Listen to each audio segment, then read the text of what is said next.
Hello everyone, Dr. Victoria Scribo here speaking to you from the Seeds of Transformation Healing Center in Wareham, Massachusetts. Today we are going to do tarot scopes for the air signs, and we are going to start with the sign of Libra.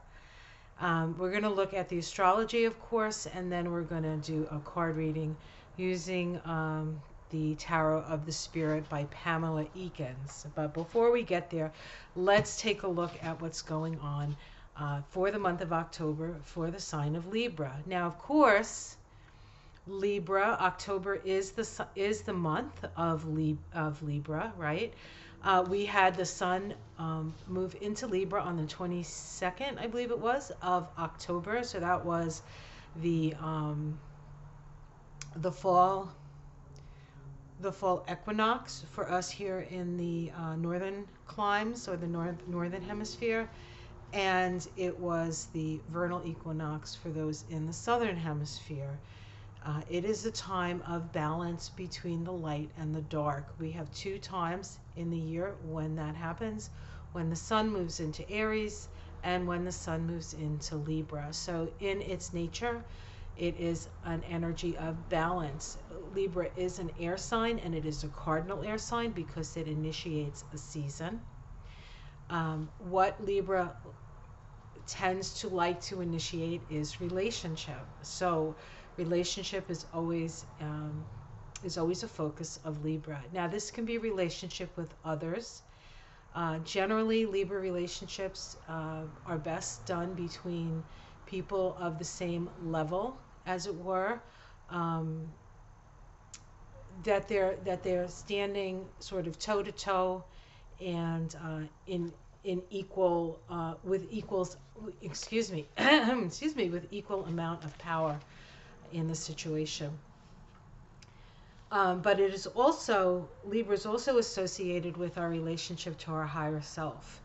So it's not just about other people, but it's a relationship to our own spiritual self. So that's always part and parcel to the Libra energy. Now, of course, the sun is in Libra for most of the month of October. It does shift. I believe it shifts. Oh, let me see. I don't have to believe. I can look.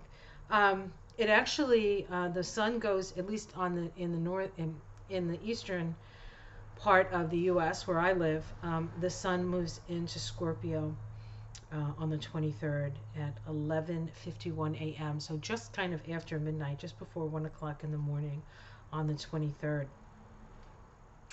Of course, we have Mars in Libra. Mars has been in Libra for a while. It moved into Libra in, I think it was September. Let me see. It might have even been the end of August. No, it moved into Libra on the 14th of September. Now, Mars is really an energy that likes to go from point A to point B as quickly as it can with the least amount of resistance and challenge. When it's in Libra, though, everything has to be considered. Every motion, every movement forward has to be a considered action. So it's been challenging for Mars in Libra. It will continue to be challenging. At the end of the month, Mars will shift into Scorpio. Now, for you Libras, that means Mars moves out of that first house, of which it's been sitting, and then moves into the second house of your sense of your essential needs, your values, your money, what's important to you, and the like. And so you will be, and Scorpio is much less compromising than Virgo, so you can really go for it when it comes to those issues after the end of the month, and then again in November when Mars continues to move through Scorpio. Of course, we have a new moon in the sign of Libra. That happens on the 6th. That is happening in your first house. New moons are new beginnings, and we have Mars conjunct that new moon, very, very tightly conjunct. So there's a lot of energy, really, for putting yourself out there, for perhaps reinventing yourself. At the same time, we have Pluto changing direction and moving direct on the same day as that new moon in Libra.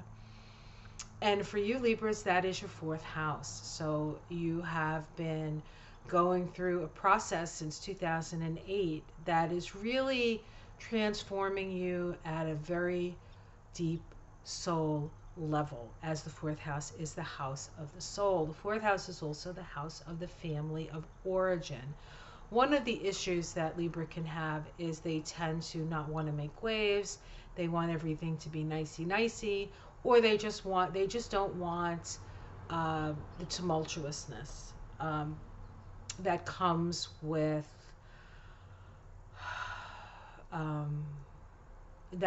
life. And because Pluto is moving through the most personal part of your chart, you can't avoid crisis. You can't avoid messiness. But it's required for you. It's required for all of us, really, but it's required for Libra to aspire to peace and find peace, but do it in such a way that it's a full process, and it's one based on finding peace, not by avoiding the opposite of peace, but by understanding and working through it. So that has been something that Libra has been really challenged with since Pluto moved into Capricorn in 2008. And it's going to be there till 2024. These, Pluto moving through signs goes very, very slowly. So in a way, it's helpful because it is a slow process, except back in the middle of the 2010s when Uranus was squaring Pluto simultaneous. So if you had something in Libra at that time that was getting activated by Pluto, was also getting activated by Uranus. So things happen very quickly relative to how things generally happen with Pluto all by itself. We also have a full moon in Aries.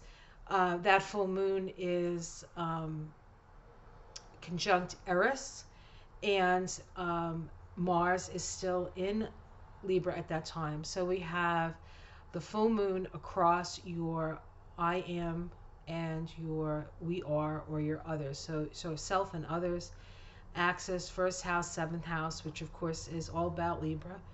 And so we can have some challenges within our relationships. Eris requires us to be fair to everyone, even the people we don't like. So,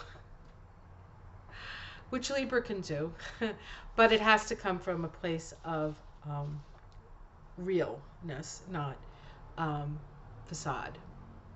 One of the things that Libra can do is that can create a lot of facades. And often it can define itself by its relationship. So I am my parents' daughter. I am my husband's wife. I am my children's mother. I am my teacher student. I am the teacher to my students. So you kind of orient yourself towards your relationships, which is not necessarily a negative thing, but there needs to be a balance between yourself and your relationships as well. Your ruling planet Venus is in Scorpio for most of the month. It does, actually not most of the month, until the 10th. No, hold on, I'm sorry, I'm looking at the wrong month. I think it's the 7th. Until the 7th, when Venus moves into Sagittarius. That is going to feel a lot more comfortable to you when Venus moves into Sagittarius, because Venus has been in Scorpio. And Scorpio, while it is your second house and your values, which is not necessarily a bad place for Venus to be, Venus is not particularly comfortable in Scorpio. Venus in Scorpio can be very confrontational, and it's not something that makes Libra Sun, Libra Moon, Libra Ascendants particularly comfortable. Once it goes into Sag, it'll be a little bit more in the sort of like mental realms and the inspiring realms. And I think you need that. I think it's a good thing for your ruling planet to be in the sign of the big picture, because it will help you to navigate some of the more treacherous waters um, that we face, quite frankly. Um, on the 6th, when we have that new moon, we have Pluto. Oh, we talked about that. That was the 4th house. On the 10th, 1010, the 1010 portal, we have Saturn moving direct. Saturn, of course, is in Aquarius. On the 18th, we have Jupiter moving direct. Jupiter is also in Aquarius. And we have Mercury moving direct. And Mercury is in your sign of Libra. So it'll be easier to be understood by others after the 18th as Mercury moves direct. And as far as Saturn and Jupiter moving direct in Aquarius, that really is your 5th house of creativity. It's your 5th house of children. So things will move in positive directions there. It's also the house of romance. And so that's nice. Now, there's a difference between romance and partnership. Romance is fun and partnership is work. And you know all about partnership. So a little fun may be a good thing. And of course, with Venus and Sag, there can be less responsibility and more fun. Just like, hey, you know, let's just do this and have fun doing it, like that kind of thing, instead of what's your commitment to this, you know? So that's a nice change of pace, right? All right. Let's see if there's anything else I want to talk about here. Of course, Mercury is your, no, Venus is your ruling sign. Okay, so never mind. I was somewhere else. I think that's what I want to say about Libra at this time. Okay, so let's look at the tarot. So I'm using the Tarot of the Spirit, one of my favorite decks by Pamela Eakins. She Tarot of Spirit is a great deck, and the book that comes with it is phenomenal. She combines the Tree of Life and the Kabbalah with this deck, and it is really quite, and it's a great book. It's actually a great book on the Kabbalah, even though it's not officially a book on the Kabbalah, but you see all kinds of connections and such, so it's one of my favorites. All right, so just a couple more shuffles here, and we can get started. So Libra, Libra, Libra. So, you know, Libra, this is your month, Libra, right? October is your month. So let's see what the cards have to say. Okay.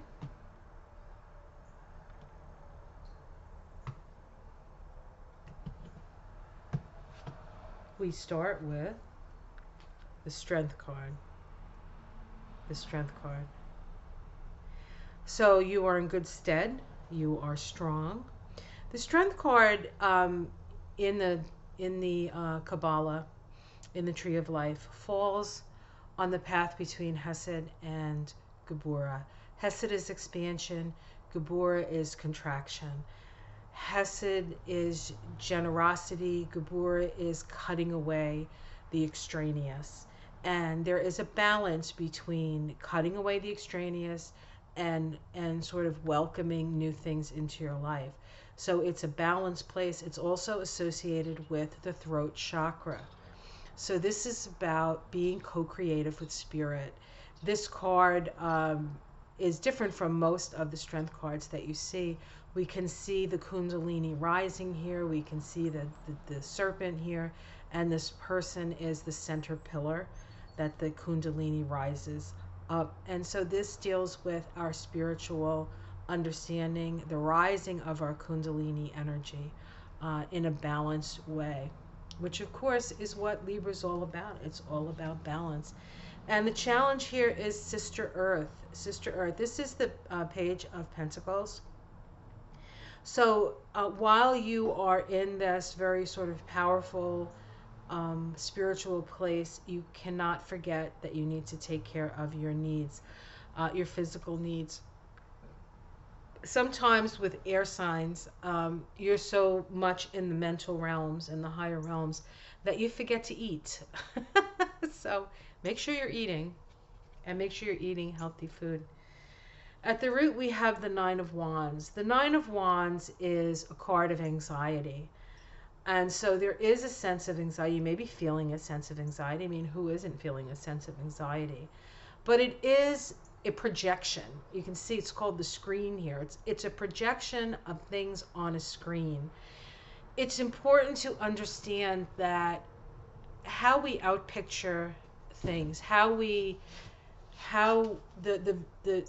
sort of the viewfinder that we look through our life creates our life.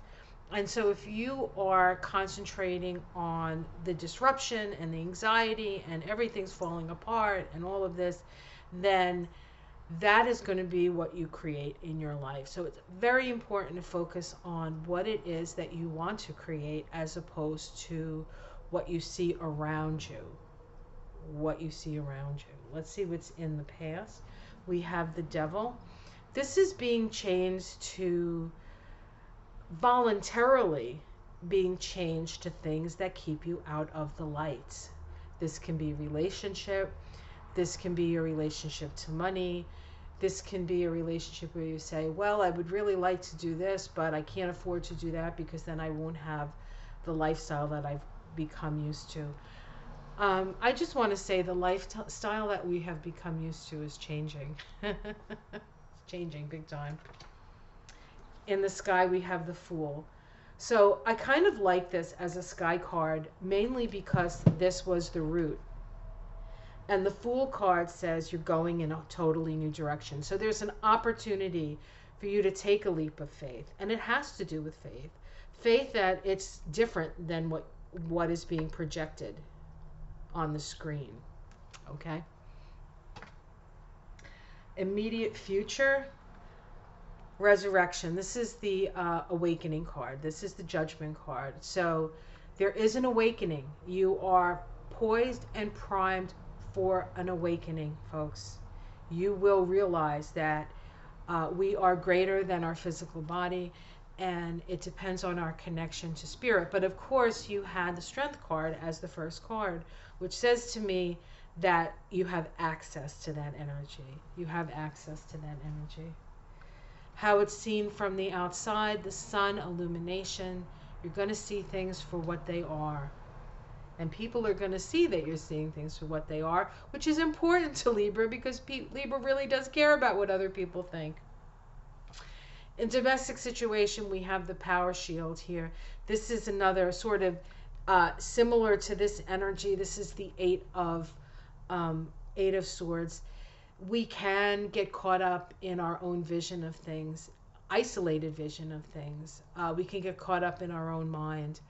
And so it requires us to sort of move out of our head and move into our intuitive facilities. I mean, we have to intuit our way, intuit our way through the challenges that we face. So you need to utilize your intuition as well as your logic.